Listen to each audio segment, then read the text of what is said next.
Okay,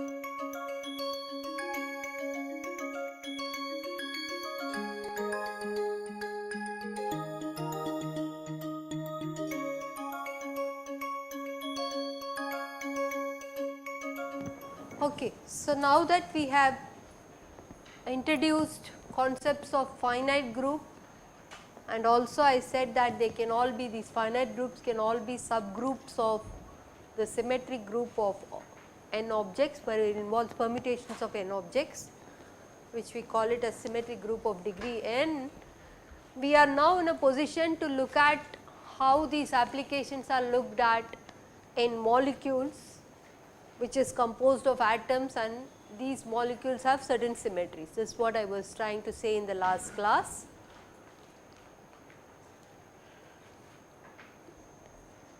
I did start off saying that you can have configurations of atom in a molecule and you will have a symmetry axis. One of them is the conventional rotational axis, and depending upon what symmetry you have, if the configuration is such that it has a symmetry where by doing pi by 2 rotation you get back the same atom, like one atom goes into the place of the other atom and it looks exactly similar to the earlier configuration, then you will say that it has a fourfold symmetry, right. 2 pi by n is the rotation. Is that clear? Or everybody is with me? So, this is also similar to your cyclic group which we were studying, where you had a generator. Sometimes people use synonymously Cn as an element, and when they write the set for the Cn group, you write identity Cn, Cn squared and go on till Cn to the power of n minus 1. So, this is, it is used as sometimes also as a generator. Okay. Besides the axis of symmetries of various rotational 2 pi by n rotations, you could also have planes of symmetry. One plane could be containing the symmetry axis, n-fold symmetry axis. Other plane could be perpendicular to the symmetry axis. Some of the notations which are followed are that sigma h is the plane which is perpendicular to the symmetry axis, and sigma v is when it contains the symmetry axis. Not all molecules will have these symmetries. Okay. So, that also you should remember. You have to look at the molecule and see what all the possible symmetries are there. If you do a sigma h, if it goes into a configuration where atoms do not go into each other, then it is not a symmetry of that molecule. Okay. So, you have to see what is the principal axis. So, the main axis of rotational symmetry with the higher value of n is what is called as a principal axis. So, you have to see what is the principal axis symmetry. We saw this in the last class. I showed you a water molecule, I showed you ammonia molecule. You know, looking at it, that the rotational axis has to be threefold for ammonia molecule, where the axis has to pass through the nitrogen, and similarly in the hydrogen, in the water molecule, the axis has to pass through the hydrogen, and you have this oxygen, so that you have this rotation which is 180 degree rotation, right.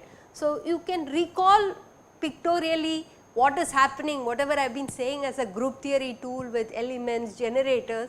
Now, you can see it as an elementary operation or which you do in this configuration of atom which constitute a molecule. So, this is basically a rotoreflection. So, sometimes the molecule will not have a pure rotational axis, it will not have a pure mirror plane symmetry, but you could do something like do a rotation and then a reflection, and that combination may be a symmetry. I will show you a couple of things so that you understand. It is called rotoreflection. And there could also be diagonal planes. So, let me just go again on this, since it is. So, the mirror planes can be of types like one, as I said, mirror plane could be perpendicular to the principal axis of rotation, okay. And then there could be another mirror plane where you have the mirror plane being containing the axis of rotation. So, principal axis means the one whose rotation angle 2 pi by n, the n-fold axis, n which is the maximum is what we call it as the principal axis. Sometimes you know, you look at a molecule, it will have a two-fold axis symmetry, it will have a three-fold axis symmetry, it will have a four-fold axis symmetry. If you have that, then the principal axis is only the four-fold axis. Okay. So, the others are all not the principal axis symmetry. Okay. And if the sigma v plane which you are going to consider contains that principal axis, then you call it to be, the notation is sigma subscript v, and that is a plane of symmetry. For example, in these examples which I talked, the principal axis is only the two-fold axis, rotation by 2 pi by 2. Okay. If you look at this ammonia molecule, you can see that the principal axis is a 2 pi by 3 rotation. Okay. So, here you have only one axis, so it is not very, you do not need to worry so much about principal axis, but if you see the cube, okay, the cube has four-fold axis rotation. How many of them are there? There will be 3 of them, right. Along this axis, if you do a rotation about this axis, the cube remains, the configuration remains the same, but there can be 3 axes, right, one this way and then the other face, right. There could also be a three-fold rotation axis. So, in this case you will say the principal axis is a four-fold axis. If suppose the atoms are placed on a cube which constitutes a molecule which has this cubic symmetry, then the principal axis of rotational symmetry for the molecule which has this cubic symmetry is four-fold axis. It is a notation. So, typically when we look at molecules, we start looking at what are the basic axis of symmetry, planes of symmetry for the molecule. Those are the elementary operations. It is exactly like generators of your group which we were studying. And then you start composing all possibilities of these axes of symmetry and planes of symmetry, and you start generating the finite set and they form a group. Okay. So, this is the group which is group symmetry associated with the molecule which is constituting that configuration of atoms, for example ammonia molecule. Okay. These notations, as he said already, these notations are important only when you have a principal axis of symmetry, otherwise you just call it as a mirror plane sigma. Okay. Okay, so there are these additional mirror planes which is called diagonal mirror planes. If you have this dihedral group I said, but then we will see how to see the dihedral group in the molecular language, in the molecular structure language, and in those cases you can start seeing if there is a diagonal bisection which you find, and then you start talking about diagonal mirrors. So, we will see one or few examples so that you start understanding this notation. Okay. Just to say a few lines about rotoreflection. Rotoreflection, the symbol is S subscript n. What it means is that rotate about an n-fold axis, that means you do a 2 pi by n rotation followed by a reflection about the plane of the symmetry. Okay. So, the plane of the symmetry is perpendicular to the axis of rotation. What is that plane called? Sigma h. Okay. Sigma h, if it is, this is the axis of rotation, the plane is perpendicular to the axis of rotation, we call that plane to be a sigma h plane. Subscript 1 means you do no rotation, right, you do not do rotation at all. So, you have an element, rotation about n-fold axis is identity operation, and then you do a reflection about the plane, which means this element goes here below. Are you all with me? This is what is rotoreflection S1. It is nothing but it is just the mirror symmetry, right. S1 is isomorphic to sigma h, and sigma h is made of element identity and the mirror transformation. Okay. S1 is what? It is a rotoreflection.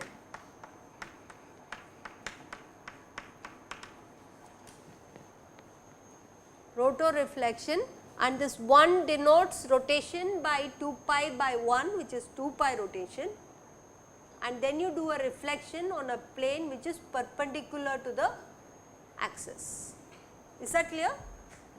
And S1 is nothing but your just the mirror plane symmetry, and that also forms a order 2 trivial group. As I said, generators are sometimes written as the group element also. The group is also denoted by the generator. Okay, like for example, Cn, you can write it as E Cn, Cn squared. Okay. This is the way of writing it. So, let us look at S2. What happens to S2? S2, you have to do a rotation by 2 pi by 2, which is 180 degree rotation, right. You take this atom, do a 180 degree rotation, but that is not rotoreflection. You have to do a reflection about this plane and you get this point. Okay. So, is that right? Is it clear to you from the picture? So, this is nothing but your inversion group. Given an atom, you have a, by an inversion, suppose you have a vector, let us take a sphere. If you take a point here, the point completely diametrically opposite to it can be seen as an inversion about the center, right. You can see it as an inversion about the center. This is exactly what is happening. This S2 is a rotoreflection with rotation by 180 degrees and then a reflection. That symmetry group is isomorphic to an inversion group which is denoted as C subscript I. Do not confuse this I with N. This is made of identity and an inversion. So, I squared is also E, but I is an inversion. So, given a vector R, under inversion you go to minus R, that is what is the inversion. Clear? So, the rotoreflection symmetries are seen in some atoms, and you have to remember that this is also a 2 element group. S2 is not isomorphic to C2. So, you have S2 which involves inversion, C2 which involves pure rotations. Okay. So, there are a lot of distinctions which you have to see from these groups. Okay. So, now that I have given you some flavor of how the atoms can be distributed in a molecule which has some kind of a symmetry structure, which you can call it as a molecular symmetry, we will start looking at from the group theory point of view what we studied earlier. The set containing elementary operations.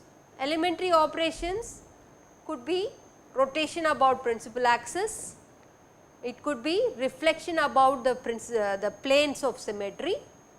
Okay. So, those are elementary operations, and then you can also compose these elementary operations. You can do a rotation and then a reflection if reflection is also symmetry of the system. So, you start writing that set. Okay. That is what I did for the water molecule, right. So, when I took the water molecule, I saw it has a C2 symmetry, I saw it had a sigma V symmetry. C2 is nothing but identity and C2, sigma V is nothing but identity and sigma V. These are the elementary operations.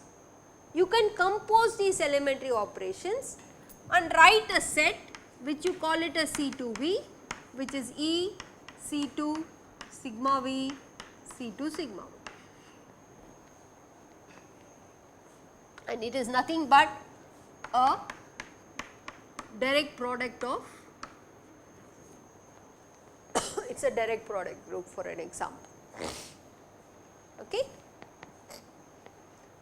So, this set which you are constructing is a finite group, and this finite group which you, this is for example a molecule I took, water molecule, but you can write for many molecules different group symmetries, and this we call it as a point group. In the context of molecules, we call this as a point group, which is made up of elementary operations and then composing elementary operations.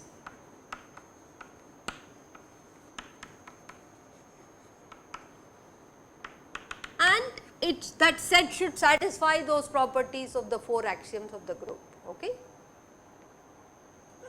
And each of these group which you are going to find will always be a subset of some symmetry group.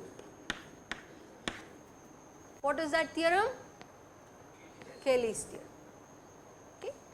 So, all these point groups which, why is it called point group? Anybody can know why the name point group came in the context of molecular symmetries? At least one point in the molecule through which the principal axis goes, right. Take an ammonia molecule. Nitrogen atom is not moved by any of the transformations. Okay. Similarly, the oxygen atom is not moved by the C2 or a C. At least one atom will remain untouched. That is why they got this name point group. At least one point in the configuration of an atom is going to be remaining fixed under all the elements of the group. Okay.